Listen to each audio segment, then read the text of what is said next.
حدیث پاک میں ہے، حضرت انس بن مالک رضی اللہ عنہ سے روایت ہے کہ برتنوں اور گھر کے صحن کی صفائی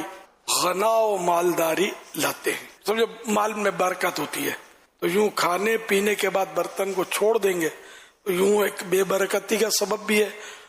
اور دوسرے اس میں بھی چوہے لوٹیں گے تو چھپکلیاں لوٹیں گے، پتہ نہیں کیا کیا کیڑے مکوڑے اپنے جراثیم جو ہے اس میں چھوڑیں گے، تو اس لیے وہ دھو کر برتن ڈھانک کر رکھا جائے تاکہ کاکروچ اور اس طرح کے کیڑے مکوڑے بھی اس میں نہ جا سکیں، اس طرح ڈھانک لیا جائے۔ اب مکڑی کے جالے تو حضرت مولا علی شیر خدا کرم اللہ وجہہ الکریم فرماتے ہیں اپنے گھروں سے مکڑیوں کے جالے دور کرو، کیونکہ انہیں گھروں میں لگا ہوا چھوڑ دینا ناداری یعنی غربت، فقر و تنگ دستی کا باعث انہیں سبب ہے۔ فتح رضویہ جلد پہلی جو ہے اس میں اعلیٰ حضرت رحمت اللہ علیہ کا فرمان ہے،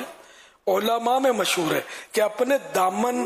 آنچل سے بدن نہ پوچھنا چاہیے، سے منہ وغیرہ پوچھتے ہیں، اور رد المحتار میں فرمایا دامن سے ہاتھ منہ پوچھنا بھول پیدا کرتا ہے، یعنی کہ حافظہ کمزور ہوتا ہے۔ کھانا بچا دیا جائے اور ضائع کر دیا جائے تو بے برکتی آتی ہے، کھانا واقعی بچا کر ضائع کر دیا جائے تو سیدھی سیدھی بے برکتی سامنے ہی ہے نا، کہ اگر آپ نہ پھینکتے تو اتنا مال آپ کا ضائع ہونے سے بچ جاتا تو یہ برکت ہوتا، یہ تو ہے بے برکتی۔ ہر گناہ بے برکتی لائے گا، نحوست لائے گا، ذلت لائے گا، اور نیکی عزت لائے گی، برکت لائے گی۔ اگر پانی کھڑے کھڑے پیا جائے تو بے برکتی آتی ہے، پانی بیٹھ کر پینا سنت ہے، منع کیا گیا حدیث سے، اگر کھڑے کھڑے کوئی پی بھی لے تو اس کو چاہیے کہ اس کو کہہ کر کے نکال دے، اس کو نہیں، ایک ڈانٹ ہے، زجر ہے، اچھی بات نہیں ہے کہ کھڑے کھڑے بندہ پانی پیے۔ اگر کھڑے کھڑے پیا اس کو گناہ تو نہیں کہا جائے گا کہ گناہ ہے، سنت ترک ہوئی، الا آب زمزم شریف کھڑے ہو کر پیئیں گے کہ یہ بھی سنت ہے، کھڑے کھڑے پینا آب زمزم، اور وضو کا بچا ہوا پانی، کھڑے کھڑے کھانا کھایا جائے تو یہ بھی ظاہر ہے کہ وہ سنت نہیں ہے، سنت یہی ہے کہ بیٹھ کر کھانا کھایا جائے۔ اگر دانتوں سے ناخن کو کاٹا جائے تو بے برکتی آتی ہے، دانت سے ناخن نہیں کاٹنے چاہیے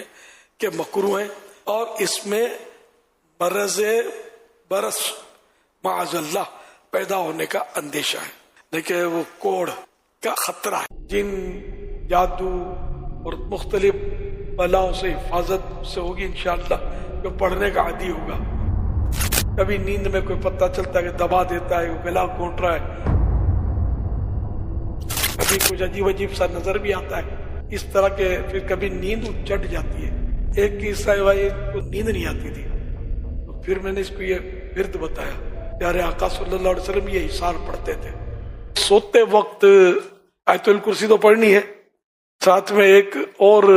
سنت بھی ہے، حصار ہے، بہت مضبوط ہے، جن جادو اور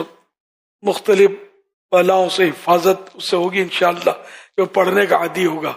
کبھی نیند میں کوئی پتہ چلتا ہے کہ دبا دیتا ہے، کوئی گلا گھونٹ رہا ہے، کوئی ٹانگ کھینچ رہا ہے، کوئی یوں ہلا کر جگا دیتا ہے، کچھ ہوتا نہیں ہے، کبھی کچھ عجیب عجیب سا نظر بھی آتا ہے، اس طرح کے، پھر کبھی نیند چڑھ جاتی ہے۔ پیارے آقا صلی اللہ